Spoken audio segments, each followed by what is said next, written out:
So your doctor sent you here because you're having shoulder pain and neck pain, and he thinks maybe you have thoracic outlet syndrome. And thoracic outlet syndrome is a weird thing, so it may or may not mean anything to you. But your thoracic outlet is that area up by your neck and your shoulder, and it's basically a triangle, and that triangle is your collarbone, the first rib underneath it, and two little muscles called your scalene muscles. And through that triangle go the main vein to your arm, the main artery to your arm, and all the nerves to your arm. And that triangle is a fairly complicated anatomic situation such that any or all of those structures going through that can be compressed. And in your case, because you have pain, it may be that the nerves going through that area are being compressed, usually by the muscle against the bone. But there could be any number of things.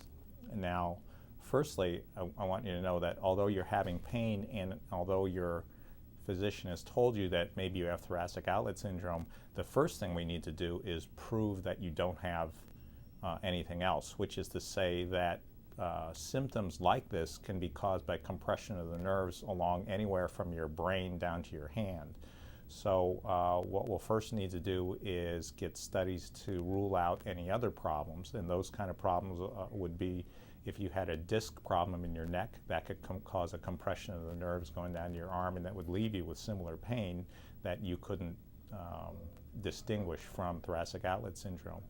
In addition, we may need to get what are called nerve conduction studies, which is making little impulses going through your nerves and testing how fast your nerves conduct those impulses. Things like compression of your median nerve from carpal tunnel syndrome or compression of your ulnar nerve at the elbow can cause symptoms similar to this. And there's actually, in many people, they have these kind of problems along with thoracic outlet syndrome at the same time. If those issues are causing you the problems, obviously, then we don't need to do anything about your thoracic outlet.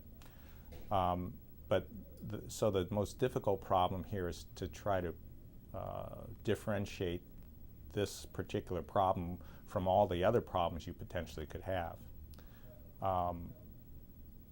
Tests that we would also get to look toward whether or not you really had neurogenic thoracic outlet syndrome. There's a series of procedures we can do, one of which is, again, those nerve conduction studies, because that would tend to indicate whether the nerves are being compressed in the thoracic outlet area to the point where they're slow in conducting the impulses that go through the nerves, and therefore indicates that that nerve is being irritated by compression. In addition, what we can do is to take the two little muscles up in the area which are called the scalene muscles, and we can temporarily inject the actual muscles with local anesthetic, and that's usually done by some anesthesiologist friends of mine. And when we have those injected, if those are the things that are compressing the nerves, the injection of the local anesthetic will cause those muscles to relax and thereby stop compressing the nerves, and you might receive some temporary relief, and which would tend to also indicate that that is the area of compression and that getting rid of those muscles actually might help you. Usually the thing that people come here and they think that they're going to get surgery. Most people with neurogenic thoracic outlet syndrome can be managed with simple physical therapy and avoidance of certain things that they know will cause irritation. For example, a lot of people will know if they do heavy work, and especially with their arms above their heads, that'll bring on their symptoms. And it may sound stupid, but frankly, cessation of some of those activities will help. The physical therapy is mostly guided towards stretching, and what we're trying to stretch is those muscles we're talking about to give essentially more space for the nerves to pass through without being compressed. The effect of the physical therapy will be one of three things. Either the physical therapy will make it better, which will tend to indicate that it's thoracic outlet syndrome, and we can treat it with periodic physical therapy, or it might make it worse, which unfortunately may mean that it's thoracic outlet syndrome and we may need to be talking about operating on it, or it may not have any effect on it, which might point to some other cause that we're not finding yet for the neck pain. If we get to the point that after the physical therapy, it's evident that the physical therapy makes it worse, and if it's evident from the other tests that the problem is at the thoracic outlet syndrome, then the real consideration will be whether or not you want to contemplate surgical correction. And surgical correction is difficult because it's a complicated anatomic area, and there is not a complete assurance that you're going to get a completely positive result. Probably, if you look at national series, there's probably a 2 out of 3 to 3 out of 4 chance that we might help you, which is also to say that there's about a 1 out of 3 or 1 out of 4 chance that we could go through this whole operation and it won't help you. There's also about a 1% chance we could actually make you worse. So doing the surgery is not to be entered lightly by either you or me. And frankly, if we could avoid doing surgery on you, that would be a wonderful thing. The surgery tends to involve making an incision, at least at this institution, just above your collarbone in your neck. And through that incision, we will take out the 2 little muscles that we're talking about, the scalene muscles that are around the nerves, and usually the first rib underneath that. Now that rib is deep and you're actually not going to notice that, and the muscles are small, so from a functional status, you're not going to see that. But what we're trying to do is to remove all the structures that potentially could be leaning or pressing on these nerves causing this pain. Now, since this is a small and compact area and the artery and the vein and the nerves all go through there, what you're hoping that we do is take out the muscles and take out the rib without injuring the artery, the nerve, and the vein, although those things are all possible. This is not a operation that's done commonly by a lot of people because of that reason. We haven't had any problems with that, but it's certainly something to be thought about and to be avoided if possible. But I wouldn't say that it's something that's completely unavoidable. So probably what you need to do is we need to get these tests set up. We need to send you for the physical therapy and see how you do with that. If the therapy works, great. There are people that I know who get physical therapy once a year, once every 6 months, once every couple years, and it comes and goes, but they do okay. If the therapy makes it worse and it looks like you do have this neurogenic thoracic outlet syndrome, then we're going to have to talk about whether you want to do the surgery. But as hopefully you've understood from this conversation, that's something that you're going to really need to think hard about before you make that decision.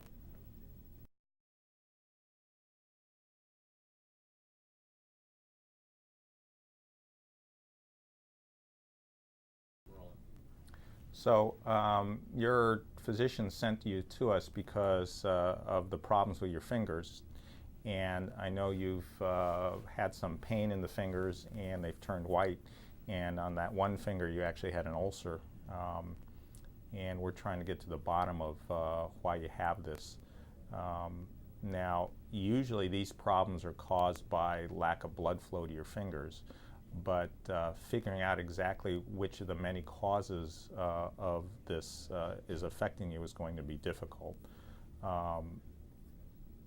If we can't improve the situation, the danger is that you're going to end up having all your fingers not have any blood flow, and you might even go so far as to lose your fingers. So it's very important that we work very hard to do this. The things that need to happen is that we'll need to take measurements of the individual finger's blood flow with a test involving little blood pressure cuffs being put around your fingers, and that'll measure how much blood flow is going to your fingers. But looking at your fingers, I would say that you probably clearly have a diminution of blood flow to some of them. One of the things that's absolutely vital is that you stop smoking, because even if smoking is not the primary cause of this problem, what it does with everybody is it causes a decrease to the blood flow to your fingers, so it's at least aggravating the problem. It may turn out that it's completely the problem. If you keep smoking, you're going to end up losing your fingers no matter what anyone does. So the thing I'd like to stress is that you have to get rid of the cigarettes. That's not an option. If you keep smoking, you'll lose your fingers. The other question is that there are some times that these problems with the circulation in your fingers are associated with what's are called rheumatologic diseases. And these are things that you may have heard of, such as scleroderma and lupus.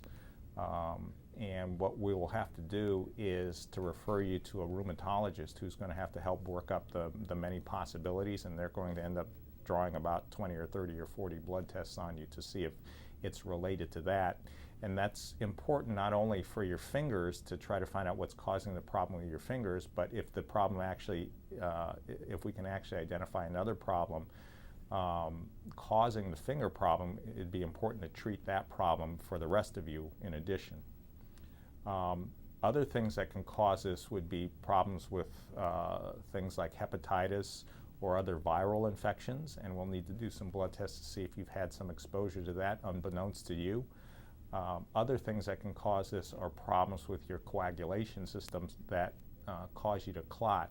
And some people have this problem because the little vessels in their fingers have clotted for no overt, obvious reason. So when you leave here today, we're going to send you out with a prescription with about 20 blood tests on it to look at how well your blood clots.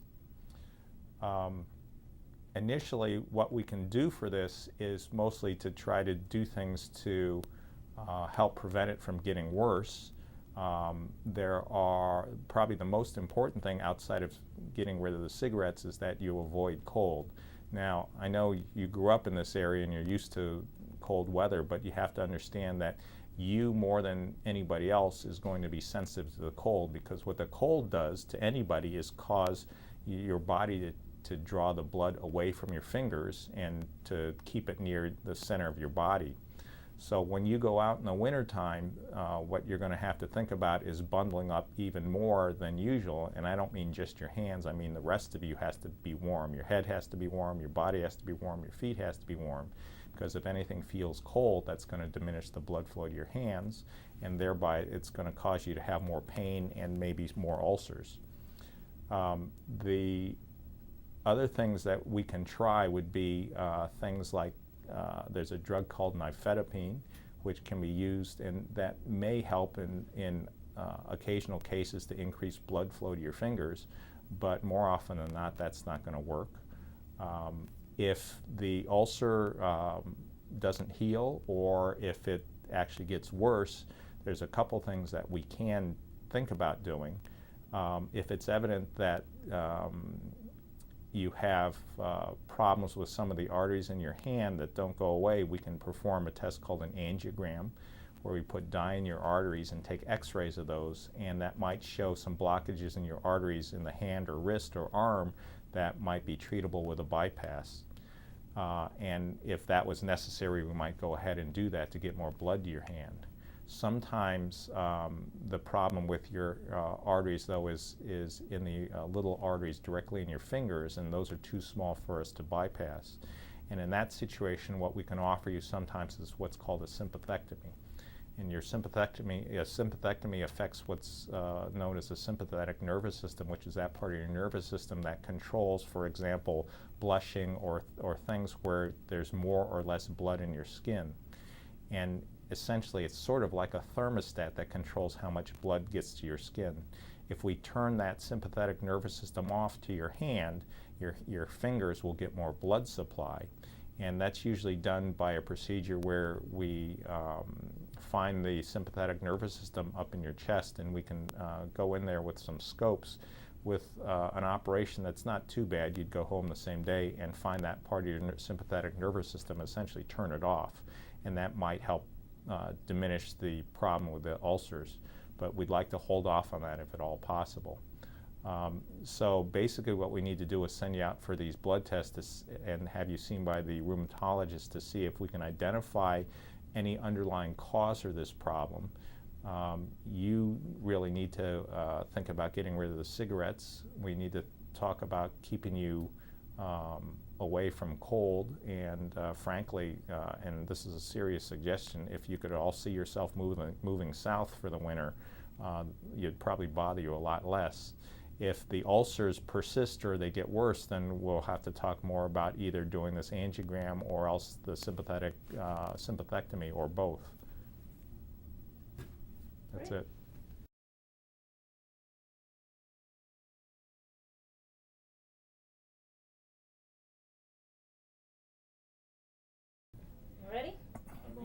So you have enough of a problem with your arteries that I think we need to get a test called an MRA, and that's short for magnetic resonance angiography. And what that does is more so than the PVRs or the ultrasounds that you've probably had, that will give me an image of the arteries and what's wrong with them. So if they're blocked, or if they have a dilatation like an aneurysm in there, that will show me what happens with them. It's one of the three general methods we have of looking at your arteries. It's one of the less invasive ones, and certainly is less invasive than performing a formal arteriogram, in that you don't need any needles or catheters put in you. The disadvantage of that is that it usually gives us all the information that we need, but it may not be enough, and you may still need some further tests such as an angiogram if we come to operation, for instance. The MRA occurs at a facility that can do magnetic resonance imaging, and what they will do is they will put an intravenous in you. They'll give you a chemical that will show up on the test and will outline the arteries. And you'll go essentially into a big donut and lie there, and they will turn a large magnet on. And that magnet will look for that contrast material in your arteries and show you the outline of the arteries. And it doesn't hurt at all. It takes probably about 30 to 45 minutes. There's some funny noises that happen during it, but you shouldn't have any discomfort outside of having the intravenous put in initially. And there should not be any long-term side effects from that. There is no harmful radiation from it, so in that sense it's better than getting a CAT scan. And as we said, it's less invasive than doing the arteriogram with a catheter, so it's going to be less painful, and there's basically not a high chance of anything negative happening to you. So I think that would be a good, less invasive way of trying to see what the problem is specifically with your arteries, and that might be enough for us to plan anything that we have to do. Although if it doesn't, then we'll have to be sitting down here and talking to you again about doing the formal arteriogram. Very nice.